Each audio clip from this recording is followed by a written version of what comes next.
Satsang-110. Enjoy the glory by dropping body consciousness. 10th November, 1935. Evening Satsang. By leaving the identification with the body, you attain glory. This means that you attain the state of Brahman. In this way, one becomes great. But by holding on to the body, one becomes very petty.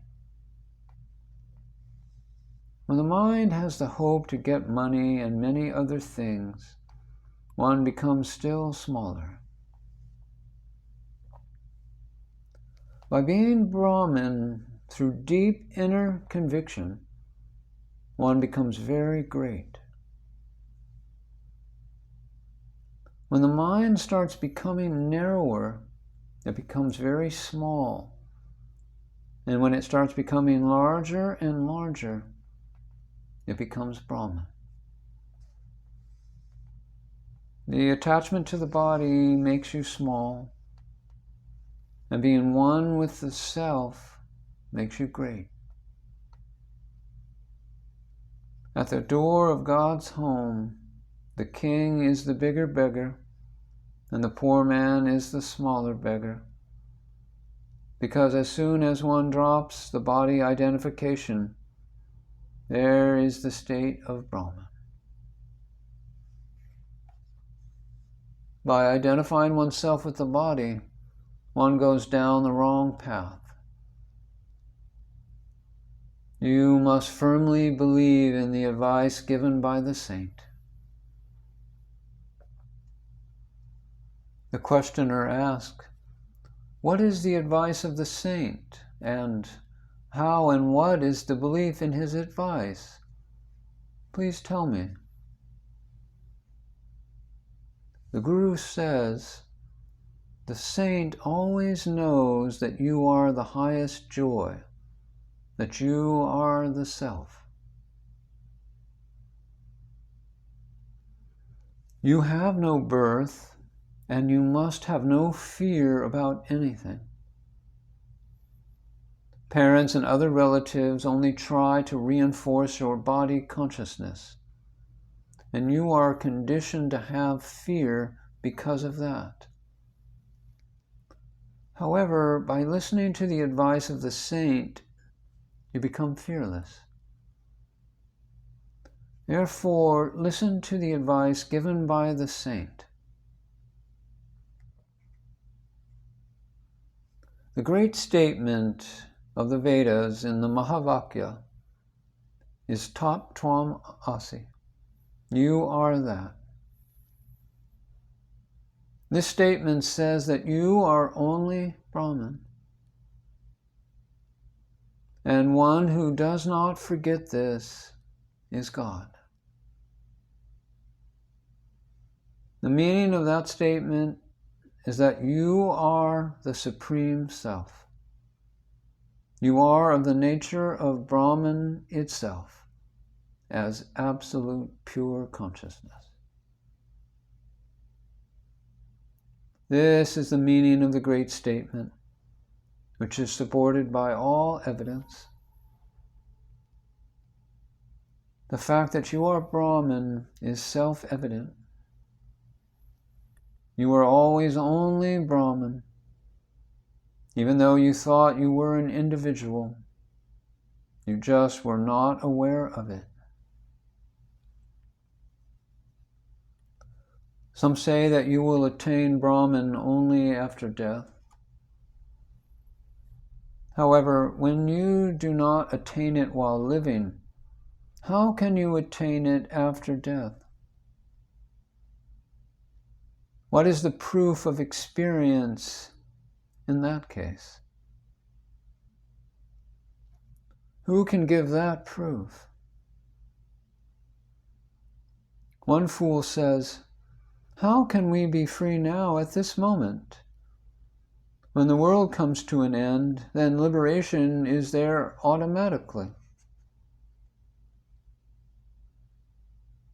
These fools do not realize that when one world ends, another is bound to come into being. It is stupid to say that attaining Brahman will be there as a matter of course when the illusion vanishes or when the body dies.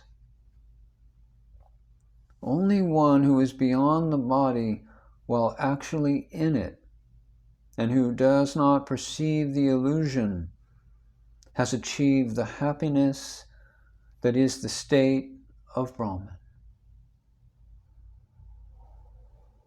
This must be attained while we are living in the body. When one really understands, he enjoys the body consciousness as well as the world, and never loses his equilibrium or equanimity.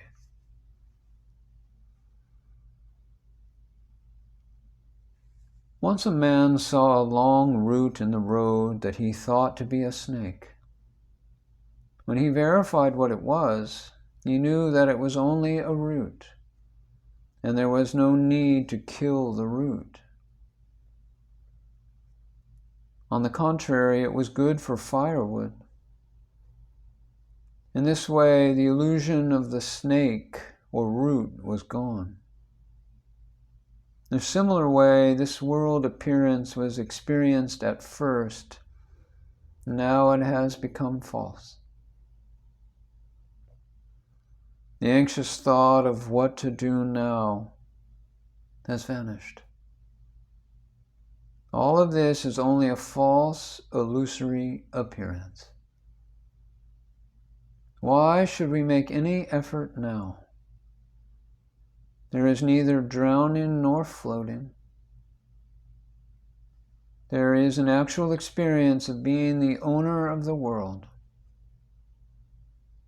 Oneself is the owner. I am always non-active. Even with the mind, I do not project or conceive through any activity. Everything comes and goes of its own accord. Now the concept of bondage and freedom is uprooted and gone. The one who was asking for soup got the nectar of immortality.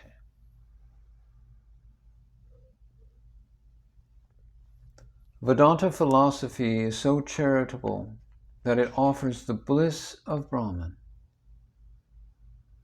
However, the person who suffers or offers must be a true guru, a sadguru, who has realized Brahman.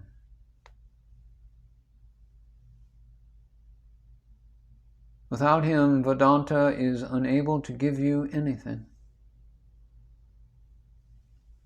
The Vedas are but like a pauper without a Sadguru.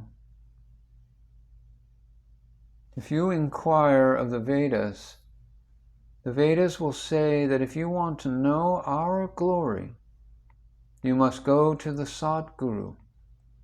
Otherwise, you will not understand.